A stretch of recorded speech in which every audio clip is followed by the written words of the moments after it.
que essa série você venha entender realmente qual o propósito de Deus. O que Deus tem para as nossas vidas? Qual o propósito de Deus para a igreja? Qual o propósito de Deus para cada um de nós? Que nós venhamos entender o processo, hoje nós vamos ter uma introdução, qual a cronologia, né? Vamos entender várias perguntas que nós fazemos. Todos nós fazemos perguntas, nós temos dúvidas sobre como será, o que será. Quem já não perguntou, realmente estamos próximo do fim? Você já fez essa pergunta? Quem fez assim? Ou é só eu que pergunto assim? Não, será que nós estamos perto do fim? Eu já perguntei. Outras perguntas. Quais os sinais do tempo do fim? Que sinais virão? Será que o que nós estamos vendo nesses dias são sinais do fim dos fins do tempo? Será? Outra pergunta que eu faço e eu creio que você também faz. Como será o arrebatamento? Como será? Você já parou para perguntar como será o arrebatamento? Como vai ser o arrebatamento da igreja? Quem já perguntou? Quem tem dúvida sobre isso? Faz assim, só eu que tinha dúvida? Então, nós temos dúvidas sobre isso. A igreja, a maior pergunta, a pergunta que não quer calar. A igreja passará pela grande tribulação? Você acredita? Será que realmente nós, a noiva do Cordeiro, passará pela grande tribulação? Essa é uma pergunta que todos nós fazemos. O anticristo foi erro, não foi meu não, foi do corretor lá, viu gente? O anticristo já está entre nós? Será que o anticristo já está vivendo? Vocês sabiam que tinha um projeto para apresentar um homem para liderar todo mundo dia 14 de maio? Aí por causa da pandemia foi abortado? Vocês sabiam disso? Alguém viu falar sobre isso? Tinha um projeto para apresentar um líder. Não um líder mundial em todas as áreas, mas um líder na parte ecológica, na parte mais da ecologia, do meio ambiente. E nós, seremos julgados? Você já fez essa pergunta? Nós, a igreja do Senhor, será julgada? Qual será a sequência dos acontecimentos? São todas essas dúvidas que nós temos a respeito do tempo do fim. Eu tenho muita dúvida, e eu vou muito para a Bíblia para buscar cada uma dessas dúvidas, para tirar cada uma dessas dúvidas. E nessa sequência, nessa série de mensagens, eu quero tirar cada uma dúvida, quero tirar dúvida da igreja. Bispo, mas se o senhor não der conta de tirar todas as dúvidas, vamos voltar aqui um pouquinho. Aqui tem um telefone, o telefone é o telefone da igreja. É o WhatsApp, é o 3312-1442. É o mesmo telefone que está no aplicativo. Se você tiver alguma dúvida, amanhã, depois, durante a semana, você pode me fazer pergunta por esse WhatsApp. Eu vou estar respondendo à igreja. Eu quero tirar todas as dúvidas. Então, depois dessa mensagem, que você não entendeu, você pode mandar uma pergunta, eu vou estar respondendo. E durante as outras mensagens sobre o fim, porque é um assunto complexo e nós devemos entender totalmente. A igreja ela tem que entender como vai ocorrer todas as coisas. Amém? Aleluias. Quem entendeu até aqui? Então, Evangelho de João, no capítulo 14, versículo 1, diz assim: não se turbe o vosso coração, credes em Deus, crede também em mim. Na casa do meu Pai há muitas moradas. Se assim não fora, eu não vos teria dito, pois eu vou preparar lugar. Quem disse isso? Foi o próprio Jesus. Ele está falando, eu vou preparar um lugar para vocês. Na casa do meu Pai há muitas moradas. E eu vou preparar uma casa para você. Então Jesus ele está falando para a igreja, já que a igreja vai estar com ele nos ares. Ele está falando para os discípulos. Ele não está falando para o povo judeu. Ele não está falando ali. Ele está falando para alguém que é convertido. Está falando para alguém que aceitou a palavra que ele estava ministrando.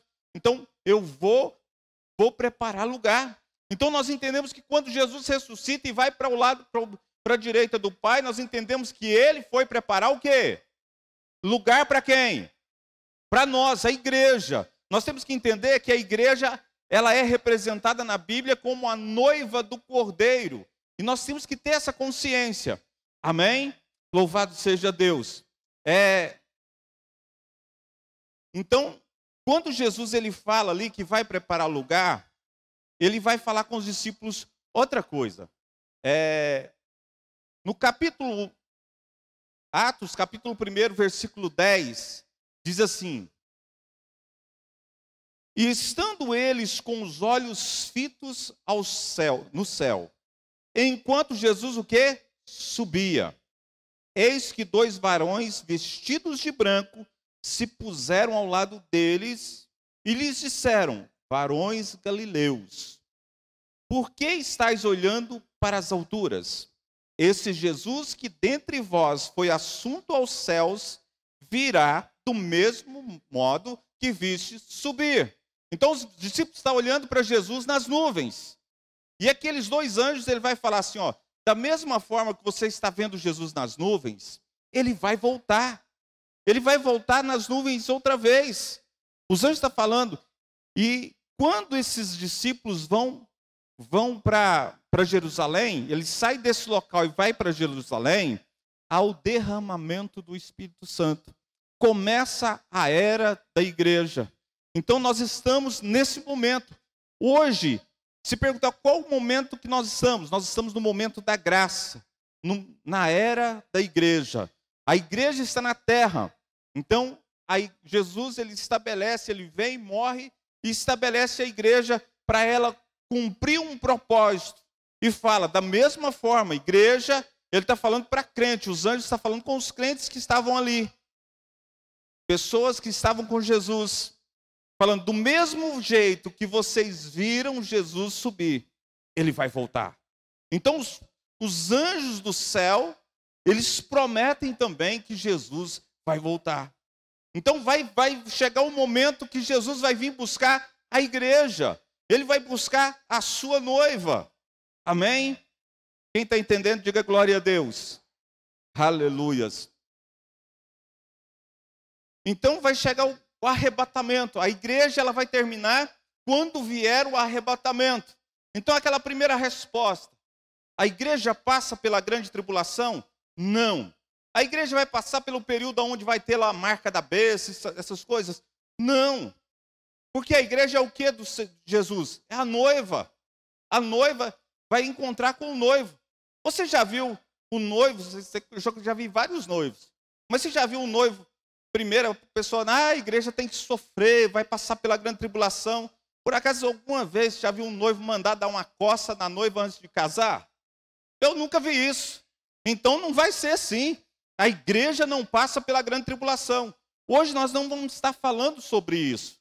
Mas nós vamos falar um dia, um culto só para falar de arrebatamento. Então, nós vamos estar aprofundando no assunto. Mas hoje, nós queremos falar que o arrebatamento, 3 coisas vai acontecer, 3 coisas muito interessantes. Primeiro, no 1 Coríntios, capítulo 15, versículo 52, parte A. Se você quiser, só anota ali. Num momento, diz que vai ser rápido. Num abrir e fechar de olhos, quer dizer, num piscar. No ressoar da trombeta. Vai ser assim, irmão. Amém? A volta de Jesus vai ser rápido. Como você viu, você esperava que essa trombeta soasse hoje? E se isso fosse a trombeta de Deus, como nós estaríamos? Você já pensou? A Bíblia também diz que outro acontecimento vai ser que, ressoar da trombeta de Deus, a trombeta de Deus descerá dos céus, e os mortos em Cristo ressuscitarão primeiro. Os mortos em Cristo ressuscitarão primeiro. Quem viu? Não viu? Então vai ser assim, num abrir e fechar de olhos, os mortos vão ressuscitar. Então, passou ali, muitos não perceberam. E vai ser assim a volta de Jesus. Muitos não vão perceber a volta de Jesus. É não abrir e fechar de olhos. Outra coisa que vai acontecer, irmãos. Depois nós, diz assim, nós, os que estamos vivos, pode falar, os que estamos vivos, os que ficarmos, seremos arrebatados juntamente com eles, entre as nuvens. Aonde nós vamos ser arrebatados? Entre as nuvens. Então a igreja vai ser elevada às nuvens. Coríntios, o livro de Coríntios, no versículo 15, o restante dos 52, ele vai dizer que nós seremos transformados. Amém? Nós seremos transformados, nós os que estamos vivos. Aí eu coloquei esse homem aí para representar nós que estamos vivos. Seremos transformados e subiremos para o céu. Seremos arrebatados juntamente com Cristo, a igreja. Amém? Então vai ser dessa forma, o arrebatamento. 3 coisas muito importantes vai acontecer. Vai ser no abrir e fechar de olho, vai soar a última trombeta, não, mas tem uma trombeta lá na grande tribulação. Não é aquela. Essa é a última trombeta que a igreja vai ouvir aqui na terra. E os mortos ressuscitarão, e nós que estamos vivos seremos transformados para estar com Cristo nos ares. Essa é a promessa de Deus. Quando a igreja for tirada, quando a igreja for arrebatada, o Espírito Santo também será tirado.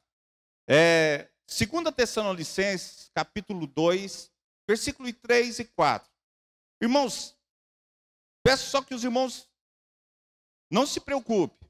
É muita informação, mas vai anotando o que você der conta. O que você não conseguir, amanhã vai lá na internet, está sendo tudo gravado. Você pode acompanhar de novo, ver de novo.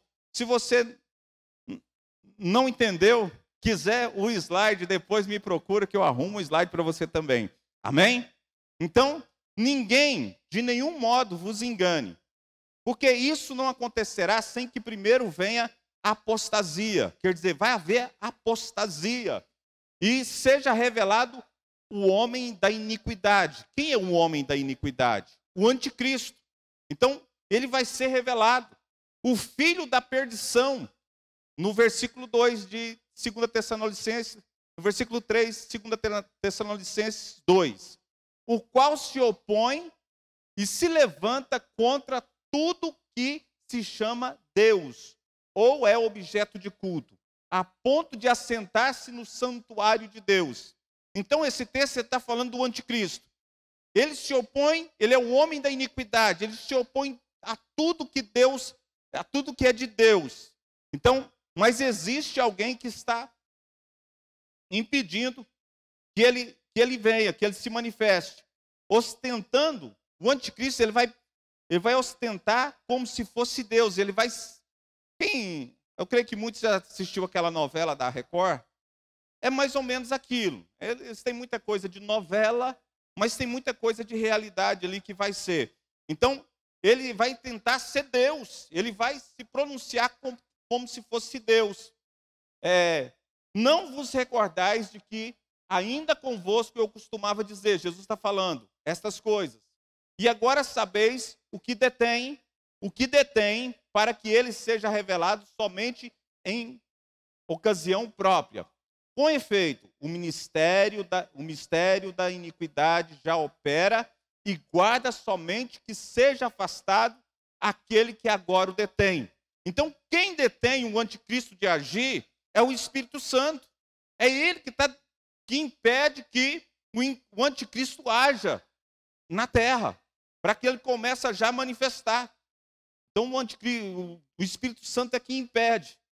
Mas vai chegar um tempo que, quando o Espírito for tirado, ele matará com o sopro que detém. Então, será de fato revelado o iníquo, a quem o Senhor Jesus matará com o sopro de sua boca e o destruirá pela manifestação da sua vinda. Então, nós temos que entender que, através desse texto, o que vai acontecer? Existe um homem, que às vezes já pode estar entre nós, Já pode até ser um político mundial, sei lá, mas ele não pode se manifestar, porque o Espírito Santo impede, porque ele detém, ele não deixa. Então, mas quando a igreja for arrebatada, o Espírito Santo vai subir com a igreja e o anticristo vai se manifestar aqui na terra. Amém? Então virá um período de grande tribulação na terra, igual nunca houve antes. Ah, bispo, mas já teve a Segunda Guerra, esse negócio foi terrível, milhões, mais de 50 milhões de pessoas morreram, só judeu foi 6 milhões de pessoas, a Primeira Guerra, 9 milhões de pessoas morreram, foi tempo difícil, é tempo de angústia, é uma tribulação. Então, já aconteceu. Você pode perguntar, mas nunca houve uma tribulação como vai ser esses dias. E esse período ele vai ser dividido em 2 períodos. Vamos ler aqui primeiro Mateus 24, 21, diz, porque nesse tempo haverá o quê? Uma grande tribulação, como desde o princípio do mundo até agora não tem havido e nem haverá jamais. Então esse tempo que se aproxima, nunca houve. Uma tribulação tamanha que não vai haver mais. Então esse período de 7 anos que vai ser, é o período que é marcado a última semana profetizada pelo profeta Daniel. Então é um período terrível que as pessoas nunca experimentarão, de tão terrível que vai ser. Mas o que vai acontecer? Quando a igreja for tirada, o anticristo vai fazer um tratado de paz. Ele vai falar que ele é o Salvador, que ele agora vai ajudar toda a humanidade. Ele vai vir como se fosse alguém de paz e vai assinar um tratado com Israel, um tratado de paz com Israel. E por 3 anos e meio, muitas coisas boas vão acontecer. Realmente vai haver abundância no mundo. Mas quando se interar 3 anos e meio, 1260 dias, como diz lá em Apocalipse 3:11, Apocalipse 11:3 diz assim: darei as minhas 2 testemunhas que profetizem por 1260 dias, vestido de pano de saco. Então Deus está falando, as testemunhas elas vão testemunhar esse período em que o anticristo vai até fazer alguma coisa boa para a humanidade, mas aí ele já vai tirar a igreja, não vai ter igreja, ele vai já começar a trabalhar contra a igreja. E quando se fizer 1260 dias, 3 anos e meio, então o que vai acontecer? O anticristo vai quebrar o tratado, ele vai quebrar a aliança que fez com Israel, e vai haver uma perseguição ao povo judeu, vai haver uma perseguição aos cristãos, todo tipo de religião ele vai perseguir, porque agora só vai valer uma religião, a dele. Ele vai ser o próprio Deus, ele vai se igualar a Deus. Então, em 3 anos e meio, vai acontecer tudo isso. Ele vai vir e vai oprimir todas as nações da terra. Vai haver opressão, angústia, período de angústia e de dor. Também nós vamos ter um culto só falando sobre esse período, sobre o que vai acontecer, o sinal da besta. Vamos estar falando sobre isso. Hoje nós vamos ver só a cronologia dos fatos.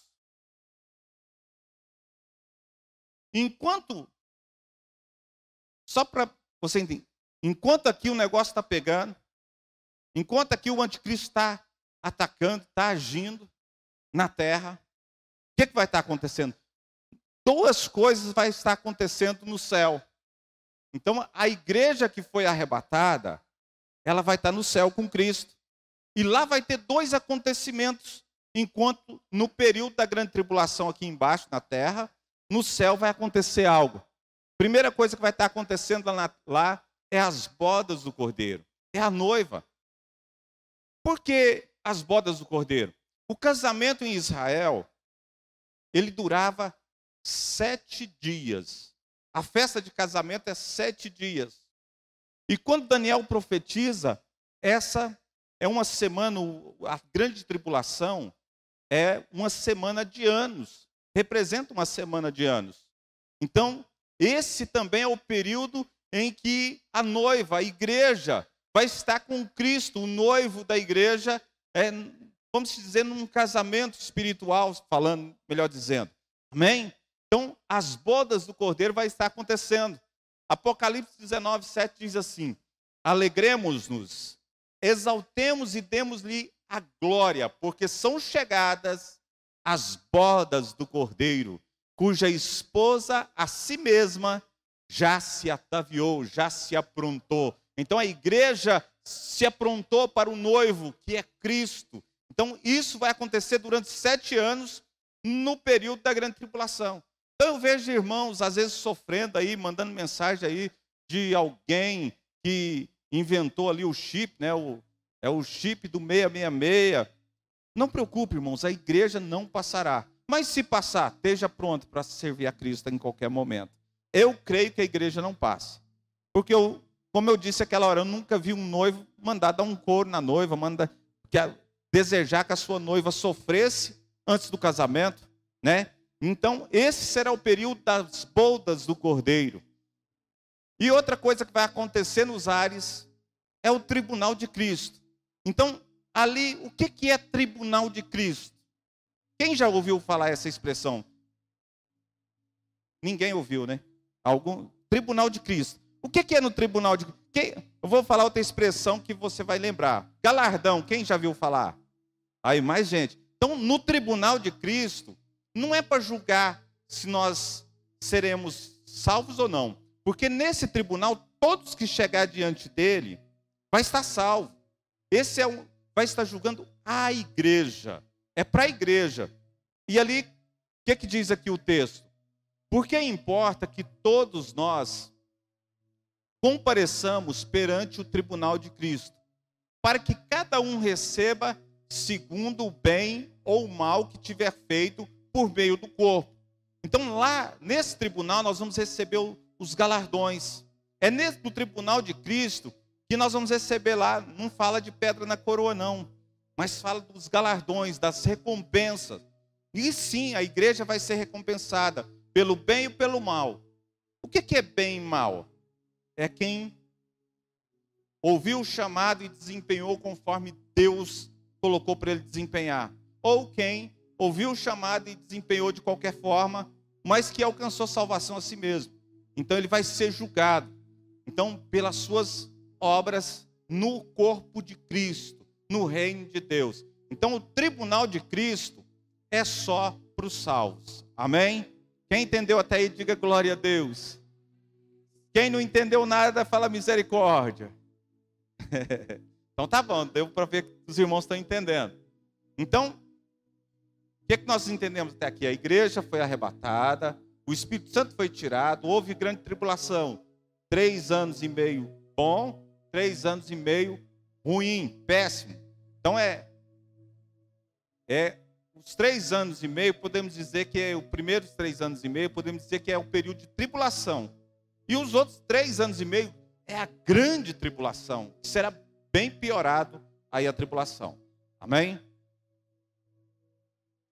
Depois disso, quando no final dos 7 anos, o anticristo ele vai juntar os exércitos aliados, vai juntar ali todos com ele ali, e vai acampar no vale do Amargedon, o vale também conhecido como Vale de Josafá, ou de Jezreel.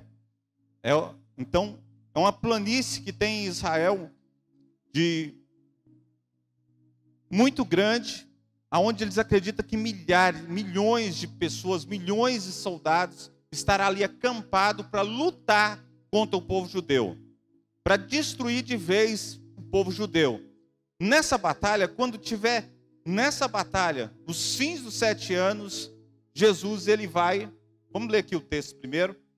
Eis que naqueles dias e naquele tempo em que mudarei a sorte de Judá, ele vai estar cercado de todos os lados, e de Jerusalém, congregarei todas as nações e as farei descer ao vale de Josafá, ali entrarei em juízo contra elas.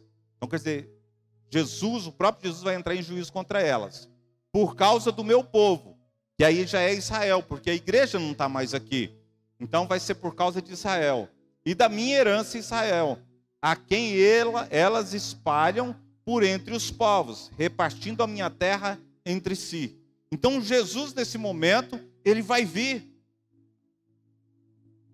Então, vai acontecer a segunda vinda de Jesus. Então, aquele texto lá de Apocalipse, que ele vem num cavalo branco, na sua coxa, está escrito Rei dos Reis, Senhor do Senhor, vai ser nessa época. Então, Zacarias, ele já fala sobre isso. Zacarias 14, versículo 4 diz: naquele dia estarão os seus pés sobre o monte das oliveiras, que está de frente a Jerusalém para o oriente. O monte das oliveiras será fendido pelo meio, para o oriente e para o ocidente, e haverá um vale muito grande. Metade do monte se apartará para o norte, e a outra metade para o sul. Olha o que vai acontecer. Jesus, nós vimos, não tem como, irmãos, porque o que as pessoas não entendem? Que a vinda de Jesus, ela se dá em duas etapas. A primeira, ele vem só nas nuvens. Ele não desce na terra. Quando ele vai arrebatar a igreja, ele vem só até nas nuvens. Mas quando ele vem, no final da grande tribulação, o que vai acontecer? Ele vai pisar, segundo Zacarias, sobre o Monte das Oliveiras. E o Monte das Oliveiras vai partir de um lado e do outro. Vai haver um vale entre o monte. O monte vai rachar o meio. Vai haver um grande vale. Então, por isso, nós entendemos que não tem como ser de uma vez só. Porque uma vez fala de Jesus nas nuvens, outra vez fala que ele pisa. Ele vai pisar no Monte das Oliveiras. E o monte vai partir ao meio. Então Jesus, ele vai vencer o anticristo, vai vencer Satanás e vai julgar as nações. O anticristo e o profeta, a besta, vai ser lançado no lago de fogo. Então, quando ele vencer a guerra, todos aqueles que estavam com o anticristo, que estavam ali com a besta, eles vão ser lançados no lago de fogo. E o que vai acontecer? Nesse dia, Jesus vai julgar as nações. Mateus 25, 31. Você que está anotando, Mateus 25, 31. Quando vier o Filho do Homem, na sua majestade, e todos os anjos com ele, então se assentará no trono de sua glória, e todas as nações serão reunidas na sua presença. Então todas as nações vão se reunir diante de Cristo. E ele separará uns dos outros, como o pastor separa dos cabritos as ovelhas. Então aí vai haver um julgamento.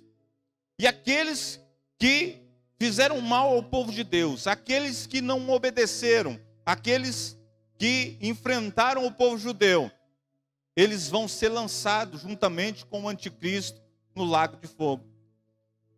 Então, ele vai julgar as nações. E depois que ele julgar as nações, ele vai prender Satanás. Satanás, nessa época, não vai ser lançado no lago, juntamente com o anticristo e com a besta, e com o falso profeta. Ele vai ser amarrado, ele vai ser preso. A Bíblia diz que por 1000 anos. Apocalipse 20, versículo 2 e versículo 3.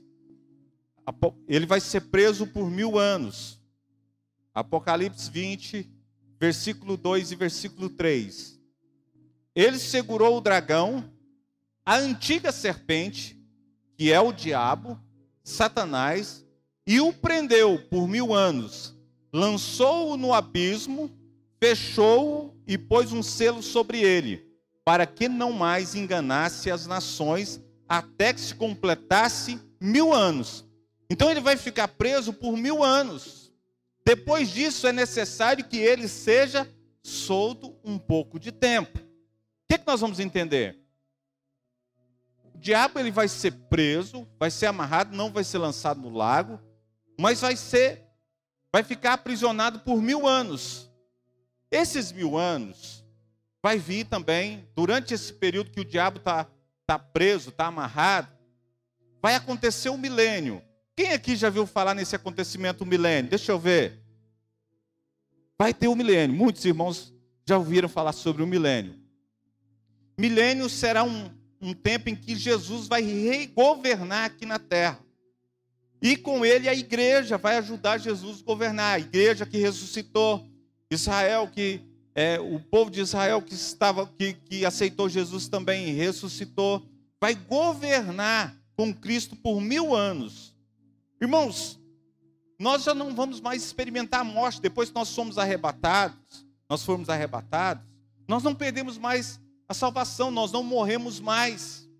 Mas nesse período de 1000 anos, depois nós vamos falar sobre ele, vou pular que eu ia falar um negócio que vai te confundir. Então, nós vamos reinar com Cristo durante 1000 anos. Terminados os 1000 anos, o que vai acontecer? Até para cá. Vamos ler aqui sobre o milênio primeiro.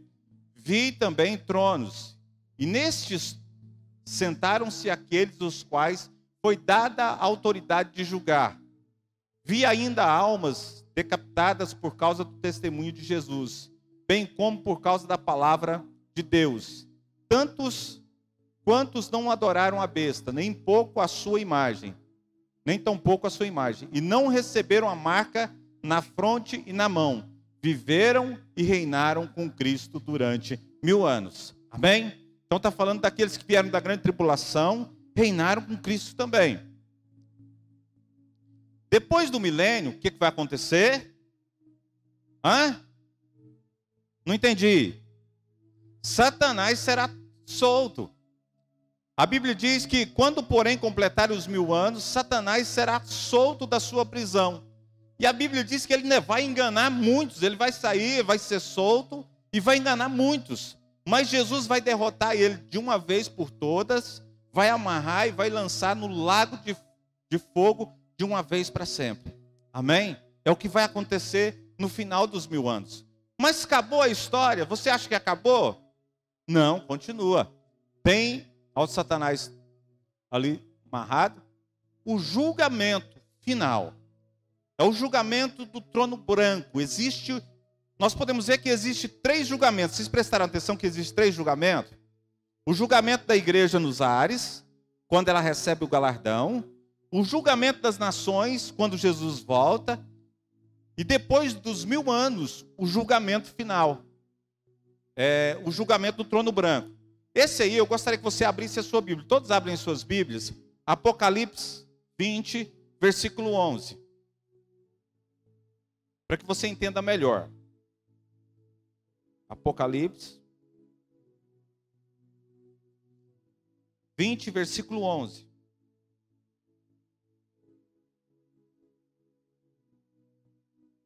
Todos encontraram? Irmãos, essa é a introdução. E é para depois você entender cada parte que nós vamos falar. Amém?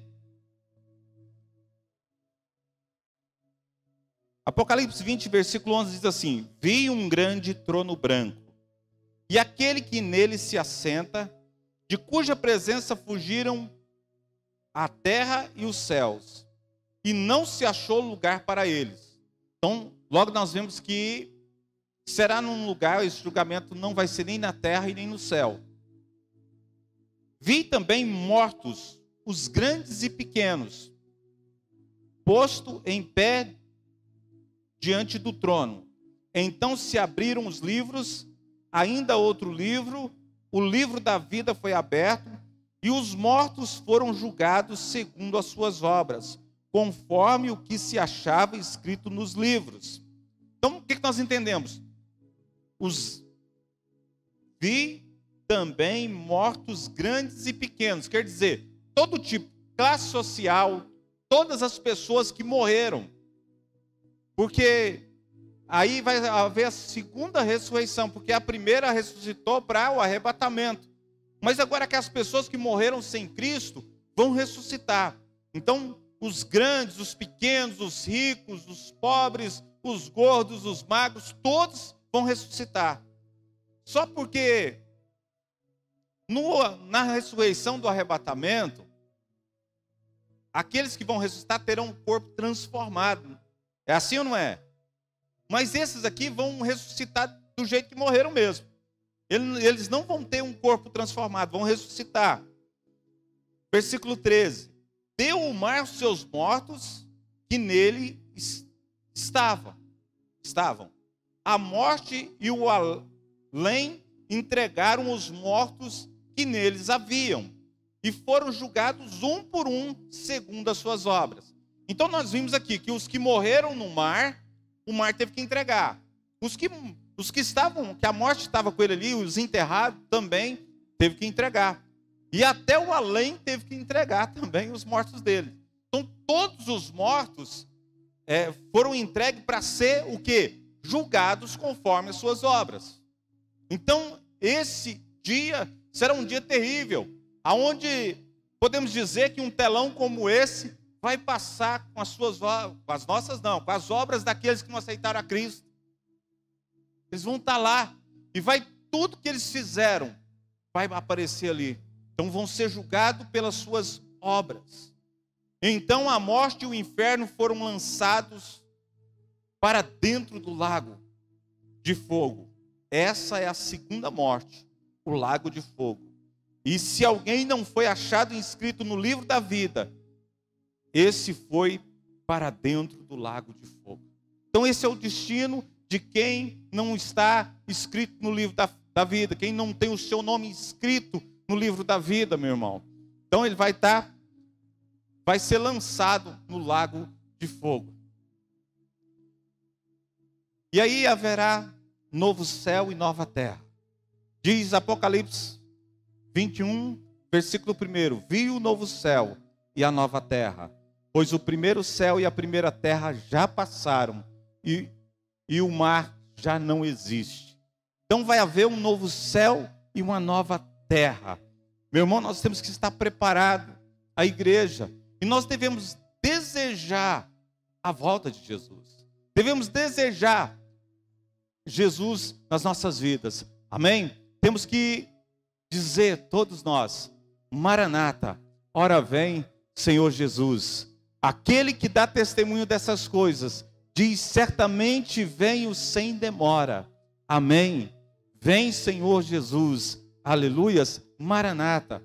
Esse deve ser o desejo da igreja. O clamor da igreja deve ser pela volta de Jesus. Se você abrir aí a sua Bíblia, está aí no capítulo 22, versículo 12. Depois, se você quiser ler todo o capítulo 22, é benção. Diz assim: eis que venho sem demora, e comigo está o galardão que tenho para retribuir a cada um segundo as suas obras. Eu sou o Alfa e o Ômega, o primeiro e o último, o princípio e o fim. Bem-aventurado aqueles que lavaram as suas vestiduras no sangue do Cordeiro, para que lhes assista o direito à árvore da vida, e entrem na cidade pelas portas. Fora ficarão os cães, os feiticeiros, os impuros, os assassinos, os idólatras e todos aqueles que amam e praticam a mentira. Eu, Jesus, enviei o meu anjo para vos testificar estas coisas às igrejas. Eu sou a raiz e a geração de Davi, a brilhante estrela da manhã. O Espírito e a noiva dizem, vem. Aquele que ouve, diga, vem. Aquele que tem sede, venha. E quem quiser, receba de graça da água da vida. Amém? Quem pode aplaudir o Senhor por isso? Aleluias, louvado seja Deus. Amém, irmãos? Amém? Essa é a cronologia dos últimos tempos. Esses são os acontecimentos. E depois nós vamos estudar cada acontecimento desse. Não creio que todos, mas tem temas aí que vamos precisar mais de um dia para estarmos aprendendo como a igreja se portar nesses últimos dias. Os nossos questionamentos. Qual que é o objetivo? Qual que é a nossa missão nessa terra? Qual que é o nosso alvo? Nosso alvo é reinar com Cristo. O nosso alvo é morar com Cristo eternamente. Existe uma eternidade. E a Bíblia diz que quem for salvo com Jesus, ele não vai precisar comprar remédio, porque ele não vai ter enfermidade. E se acontecer alguma coisa, existe lá as folhas da árvore da vida que você pode comer delas. Você não vai ter choro, porque Jesus vai te enxugar toda lágrima. Amém? Você não vai precisar trabalhar, ficar doido para trabalhar, porque tudo o Senhor vai te dar. Você vai ser suprido de todas as suas necessidades. Amém? Essa é a vontade de Cristo para a igreja. Então, nós devemos crer que Jesus tem o melhor para nós. Crer que Jesus tem o melhor para as nossas vidas. Amém? Amém? Aleluias. Opa. Saiu. Põe o último aí para mim. Amém? Próxima palavra vai ser semana que vem. Eu quero convidar você para convidar mais uma pessoa, mas não pode ser muitas pessoas não, viu? Que quase encheu hoje. Nós vamos estar falando sobre os sinais da volta de Jesus. O que tem acontecido que é um sinal da volta de Jesus? Então amanhã, no próximo domingo, o último vídeo da série, nós vamos estar falando aí sobre corona, sobre tecnologia, guerra, fome. A ovelha vestida de pastor ali, o lobo vestido de ovelha, né? Melhor dizendo, representando aqueles que dizem que são cristãos e não são, terremotos. Nós vamos estar falando sobre esses sinais da volta de Jesus. Eu quero convidar você para se colocar de pé nesse momento.